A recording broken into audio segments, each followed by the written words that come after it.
IPL 2024 अभी 1.5 महीने पहले ही तो खत्म हुआ है, पर लेकिन अभी से बातें हो रही हैं आईपीएल 2025 की। क्यों? क्योंकि मेगा ऑक्शन भी तो होना है आईपीएल 2025 में, और उसी के इर्द गिर्द इस समय इतनी चर्चाएं हो रही हैं और उसी के इर्द गिर्द कुछ नए नियमों को लेकर बात करने सामने आ गए हैं बीसीसीआई के। कौन?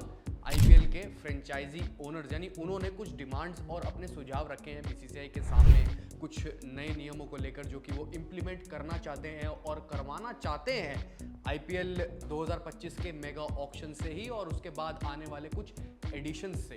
अभी तक तो आपको पता होगा कि 3 साल के बाद ही होता है मेगा ऑक्शन, फिर उसके बाद अब यू नेवर नो कितने कितने टाइम के बाद हो, कितना टाइम गैप हो हर एक मेगा ऑक्शंस के बाद, और हर एक मेगा ऑक्शन के बीच में कितने प्लेयर्स को रिटेन किया जाए और कितने प्लेयर्स को ना रिटेन किया जाए, कितने राइट टू मैच कार्ड्स हो। इन सब चीज़ों पर चर्चा करेंगे, हर एक डिटेल के बारे में चर्चा करेंगे और हर एक चीज़ों के बारे में बात करेंगे जो जो डिमांड यहाँ पर फ्रेंचाइजी ओनर्स ने रखी है बीसीसीआई के सामने। तो सबसे बड़ी चीज़ की बात कर लेते हैं, वो क्या है? मीटिंग के बारे में। तो बीसीसीआई की मीटिंग होगी हर एक आईपीएल फ्रेंचाइजी ओनर के साथ। वो कब होगी? 30-31 जुलाई को। उसमें डिस्कशन होंगे, जो जो सुझाव रखने चाहते हैं आईपीएल फ्रेंचाइजी ओनर्स बीसीसीआई के सामने वो रखें।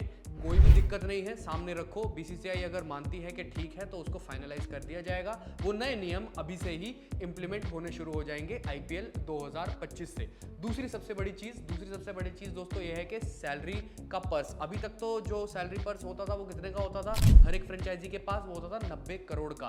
पर यहाँ पर जो सुझाव है फ्रेंचाइजी ओनर्स का बीसीसीआई के सामने वो ये है कि 130 से 125 करोड़ तक सैलरी पर्स बढ़ाया जाए, और जो है कुछ अच्छे प्लेयर्स हैं जिनकी परफॉर्मेंस अच्छी, उनकी सैलरी को बढ़ाया भी जाए। यानी नेगोशिएट करने के लिए प्लेयर्स के साथ उनके पास होने चाहिए डायरेक्ट कॉन्टैक्ट, डायरेक्ट इंटेलिजेंस होना चाहिए प्लेयर्स के साथ, ताकि वो अपने हिसाब से प्लेयर्स से नेगोशिएट कर पाएँ और प्लेयर्स की सैलरी बढ़ा पाएँ या जो भी कुछ परफॉर्मेंस बेस कर पाएँ। तो ये चीज़ यहाँ पर सुझाव रखा है। और तो और एक मालिक यानी एक फ्रेंचाइजी ओनर ने सुझाव ये भी रखा है बीसीसीआई के सामने कि मेगा ऑक्शन से पहले 4 राइट टू मैच कार्ड दिए जाएं और एक प्लेयर को ही रिटेन करा जाए। ये सबसे बड़ा थोड़ा मुद्दा आ गया। अब इसके ऊपर देखना होगा कि बीसीसीआई मोहर लगाती है या नहीं लगाती। हमने कुछ बड़ी चीज़ों की बात कर ली, अब सबसे बड़ी चीज़ों की, उनसे भी बड़ी चीज़ों की बात ये कर लेते हैं। अभी तक तो दोस्तों यहाँ पर ये होता था, यानी आईपीएल में, कि हर जो मेगा ऑक्शन होता था हर 3 साल बाद होता था।